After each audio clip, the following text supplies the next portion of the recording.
The lot where Mohamed Hadid tried to build his infamous Starship Enterprise mansion just kind of unexpectedly hit the market. They're asking $18 million. The property sits at 901 Strada Vecchia Rd. If you've been following the channel a while, you guys will remember that we actually toured this project last year, just a few weeks before a judge ordered it to be torn down. We'll go down memory lane and review some of that footage together here in a second, but before we do, let's just do a really quick refresher on what all went down here.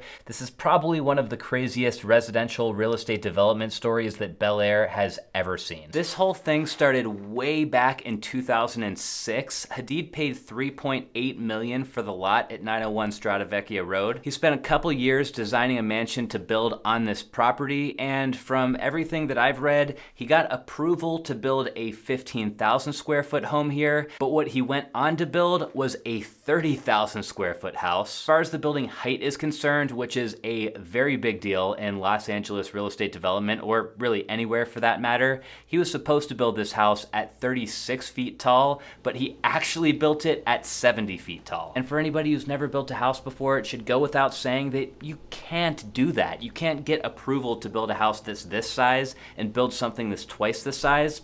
It should be common sense, and with his experience, honestly, Hadid should have known better. A few years into this build, a couple of neighbors down the hill got really frustrated. There's a ton to this story here, but the long story short is that the neighbors down the hill's biggest fear is that since Hadid built the house too big, they were worried that the house actually one day might fall down the hill and on top of their homes. So what do you do if you're a neighbor in this predicament? They filed a lawsuit with the city and started a pretty big investigation. A very long legal battle ensued, but by the end of it, a judge deemed this house to be a danger to the public. He ordered it to be torn down, and they estimated that it was going to cost about $5 million to do this safely. This story ended like a lot of these other sagas do, and that is that this property ended up selling at auction. It sold for just $5 million, and the company who bought it is called Sahara Construction. Now, this is where I got a little bit more involved because I was about to do a video covering this story, so I called up Sahara to just ask him some questions, and they actually invited me out to Bel Air to tour the house before they tore it down. Let's just watch some of the highlights of this video together really quick. This was seriously a crazy experience. What's up, guys? Today we are standing outside of 901 Strada Vecchia Rd, and we are about to get an exclusive look at this property unlike anybody has seen before,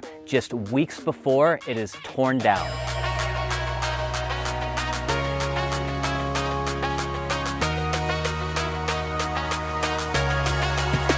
I'm not gonna lie, I was always pretty proud of that intro. Shout out to Chloe for the edit on this one. My name is Nassim. I work with Sahara Construction. I'm the project manager for 901.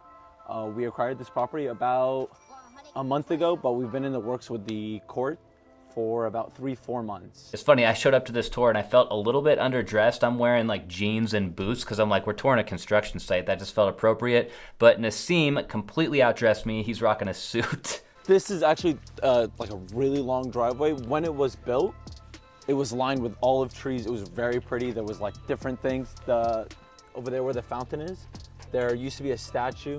All the pieces that are kind of laying against the house were on the 3rd floor. So like that concrete, those were like all windows. So I realized when we showed up that this house initially was 3 stories, which was part of the problem and part of why the judge ordered it to be torn down.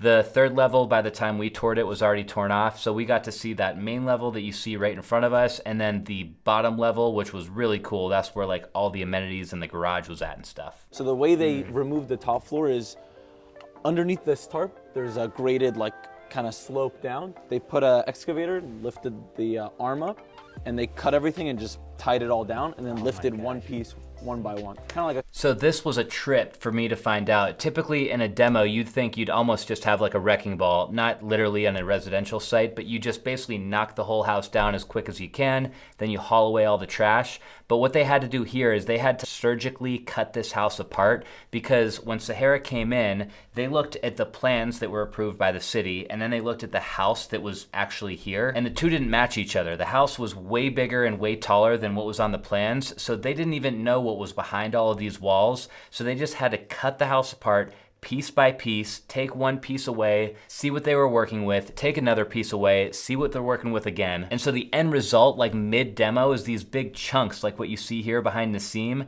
There's these huge masses of like steel, concrete, and marble that are just sitting all over the property because they just had to cut this entire property apart. These panels of glass alone are a feat in themselves, you know. I mean, they're super thick. I don't know if that'll pick up on camera, but just, I mean, this is, I feel like these walls of glass are definitely what sell houses nowadays, especially out here when you've got views like this, right? I mean, it really doesn't pick up on camera just like how surreal this was, but you felt like you were floating over the canyon, and with this glass going all the way down to the floor and all the way up to the ceiling. I mean, yeah, I know this house was illegal, it needed to come down and everything, but this was a very cool effect, and I'm not gonna lie, it felt grand. So this flooring, to me, is weird. When I see some of this like worn out flooring, it seems like this must be something that's been here for 100 years that's just been like, that needs to be like resurfaced or ripped out, but this is actually... These are all the designs. This is part of the finished floor that was going to be here. Yep. Yeah, that's what was really wild to me, is like all of these materials were brand new. Like you see this wood flooring over here in the corner, you see all this marble that's starting to yellow, there's marble on the walls everywhere throughout this house. So there's millions and millions and millions of dollars worth of materials all over this house, but it had just been rotting away for the past 5 years, like exposed to the cold and the heat and the rain and the rodents and all kinds of stuff.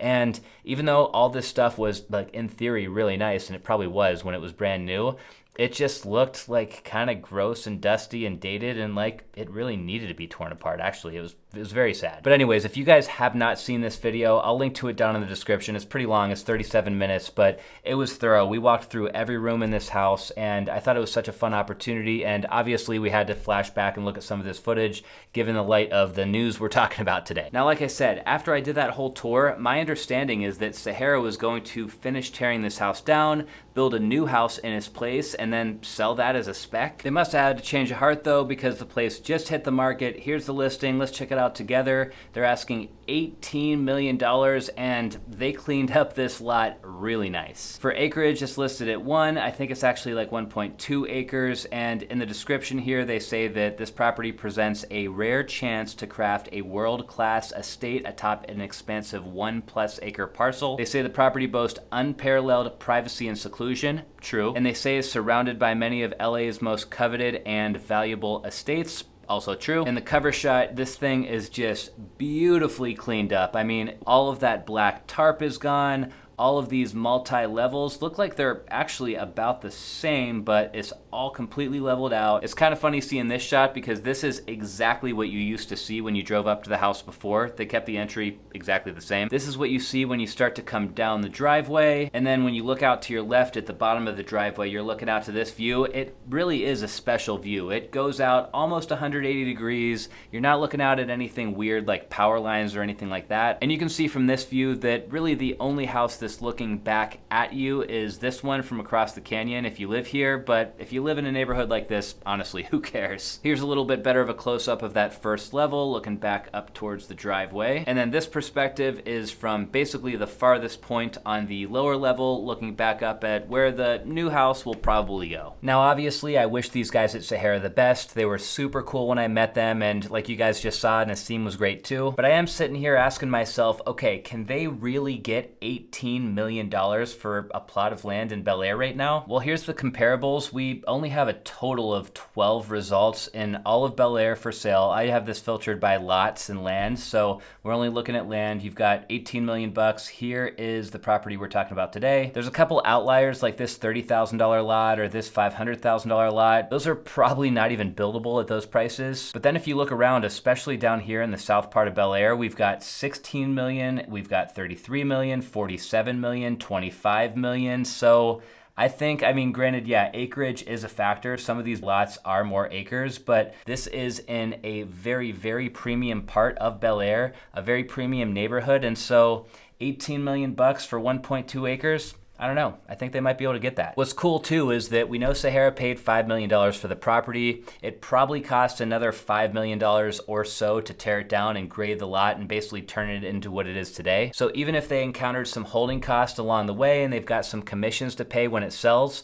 as long as this place sells in that like $16 to $18 million range, they're gonna make pretty good money on this deal. The biggest challenge that I see for either Sahara or whoever buys this property, or really anyone in this region who's trying to build a mansion right now, is there's this wildlife protection measure that's being considered in neighborhoods just like this. The goal of this measure would be to stop overdevelopment specifically in the hills so they can protect and preserve wildlife in the area. And the problem is that rules like this would make it very, very tough for somebody to build a mega mansion on a lot like Strada Vecchia. As far as I understand, these laws have not actually been passed yet, so I don't think this ordinance is going to completely deter potential buyers, but it's going to at least make them think twice before moving forward with an offer on a lot in this area. In fact, that might actually be why Sahara is selling the lot to begin with. It will be interesting to see how all this pans out, but I'm definitely rooting for Sahara because they did a good thing here by buying this project, taking it on, doing all the demolition, and basically just